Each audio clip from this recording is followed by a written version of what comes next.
ওরা যদি ৯৭,০০০ টাকা, তাও আবার পুরোটা আমার নিজের না।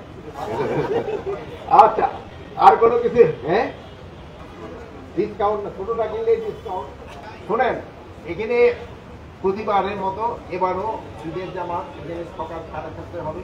এখানে সব ভিভিআইপিরা এখানে সবাই আসেন এবং প্রতিবার যেমন ভালোভাবে হয়, এবারও আমরা আশা করতেছি সবকিছু ভালোভাবে হয়ে যাবে।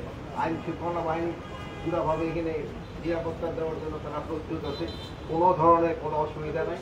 তারপরে স্টেশনের যারা আছে তারাও আপনাদের জন্য বলতে দিবেন, ইও নিয়ে আসতে হবে না আপনাদের, কি বলে যারা ভালো আনার দরকার নেই, এখানে ওনারা ওইভাবে ব্যবস্থা করেন সবাই।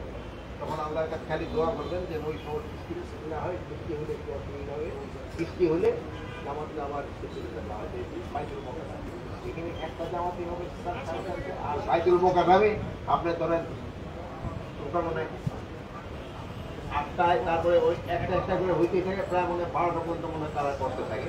তা আপনারা জানেন এই যে যেহেতু কোরবানির ঈদ বলি বা ঈদুল আজহা, যেটা এই যে আমরা নামাজটা একটু আগে বলি, এটার পরে আবার আমাদের কোরবানি দিতে হয়, আর ঈদটা হলো ঈদুল আজহাটা একটু পরে করা হয়। আমাদের জন্য প্রস্তুতি সব আল্লাহ দিলে খুব ভালো হচ্ছে, কোনো ধরনের কোনো অসুবিধা নেই এবং পুরা দেশের নিরাপত্তার জন্য আমাদের পর্যাপ্ত সংখ্যক আইন শৃঙ্খলা বাহিনী রয়ে গেছে, যারা ছুটিতে যায় না।